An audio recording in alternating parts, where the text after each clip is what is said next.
Okay, so today we are going to talk about money, but probably not in the way you're used to thinking about it. We're not just here to crunch numbers. Nope. We're going to explore something much, much deeper, something that truly wealthy women seem to understand on a whole different level. We're talking about how to turn your finances from something you dread into a relationship, one that's built on flow and trust and care. All right, let's dive in. So let's just start with a little thought experiment. I want you to really think about this for a second. If your money could actually talk, what would it say about you? Honestly. Would it say you check in all the time, that you celebrate its arrival, that you trust it to grow? Or would it say, yeah, she kind of avoids me. She only really thinks about me when I'm not around? You see, this one question can tell you so much about where you're starting from. And this quote just hits the nail on the head, doesn't it? This isn't just about spreadsheets and budgets. At its core, our financial well-being is tied directly to our emotions. It really is. It's about feeling capable and calm and secure when you're dealing with your finances. That feeling of safety, that's the foundation for everything else we're going to talk about. So that brings us to the big idea for today's explainer, money intimacy. I know, it might sound a little weird at first, but stick with me because it is a game changer. It's a really powerful way to reframe your entire approach. So let's break down what it actually means. So let's put a definition on it.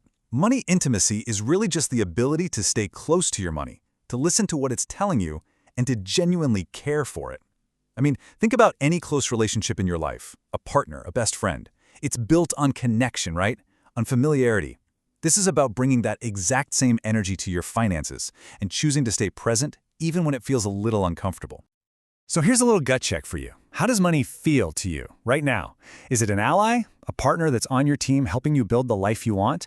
Or does it feel more like an enemy, something that creates stress, something you'd just rather ignore and hope for the best? Be really honest with yourself here, because that awareness, that's the very first step. This just illustrates the goal so perfectly. You know, the author of this idea shared that this big aha moment came from thinking about the feeling of safety she felt with her father. It's about taking that powerful emotion of being cared for, of being safe, and intentionally applying it to your financial life. Because money, just like any relationship, really does respond to your attention. Okay, let's move on and see how this plays out in two really different approaches to money. We can think of them as two different people, really, the avoider and the intimate.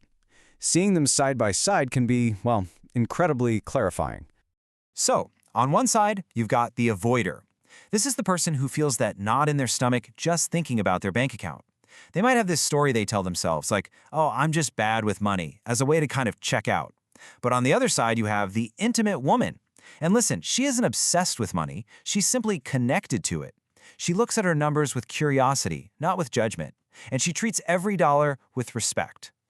And this is so important to remember. This is not about being some kind of financial genius or achieving perfection. It's not about never making a mistake. The real difference here is presence. Just showing up, being aware, staying engaged. That is the real secret. That consistent presence, that's the soil where real wealth can actually start to grow. So just take a quiet moment with this question. This isn't about judging where you are right now.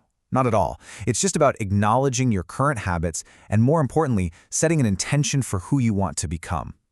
This is about you making a conscious choice to move toward connection. All right, so how do we actually start building this presence? How do we make this idea of intimacy practical? Well, it all begins with awareness. In the language of financial intimacy, it starts with knowing your numbers.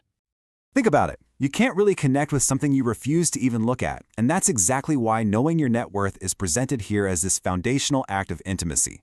Forget about comparing it to anyone else's. Forget about judgment. Just think of this as an act of getting clear. And as the source material says, clarity, that breeds confidence. Let's completely demystify this term, okay? Your net worth is not some scary grade on your life's report card. It's simply a mirror. That's all. It's a snapshot of your financial life at this one moment in time. And when you can learn to look at that reflection with love and curiosity instead of fear, you take back so much power. And the calculation is surprisingly simple.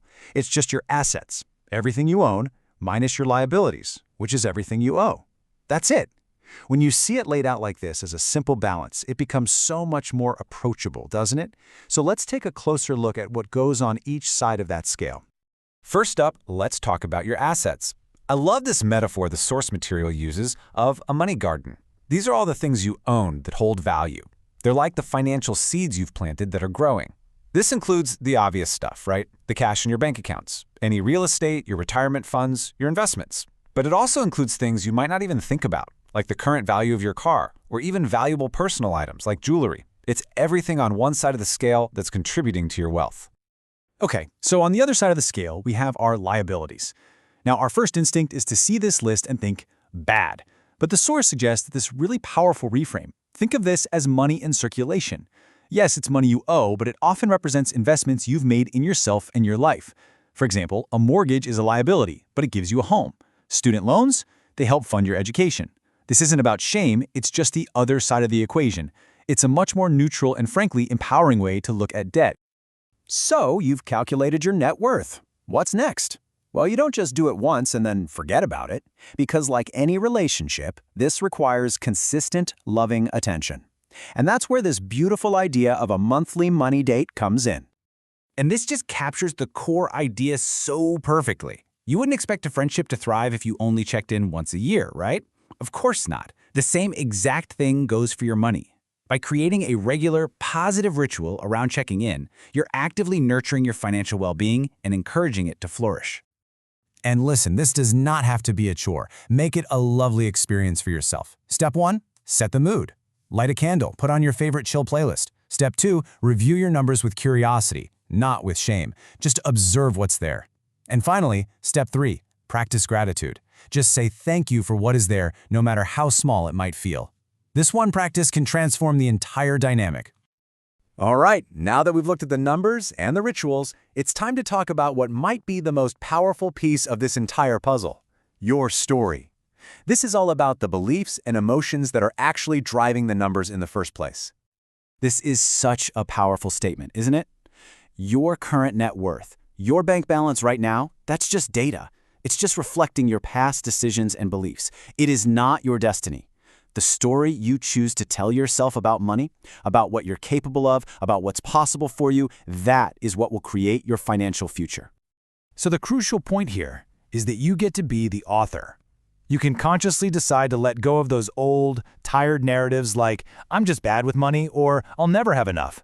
What's the new story going to be? Maybe it's, I am a confident and capable manager of my resources. Or maybe money flows to me to support my dreams. The point is, you get to choose. Ultimately, this whole process is about a really profound internal shift. It's a journey away from fear and toward intimacy.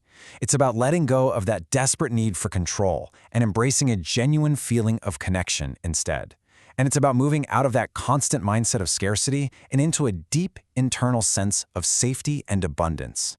And we'll end with this beautiful call to action. It just sums everything up so perfectly. This isn't just about financial literacy, it's about financial love. It's about being present, being kind to yourself, and building a relationship with your money that is truly based on care and respect. Because that is how you become truly wealthy, from the inside out.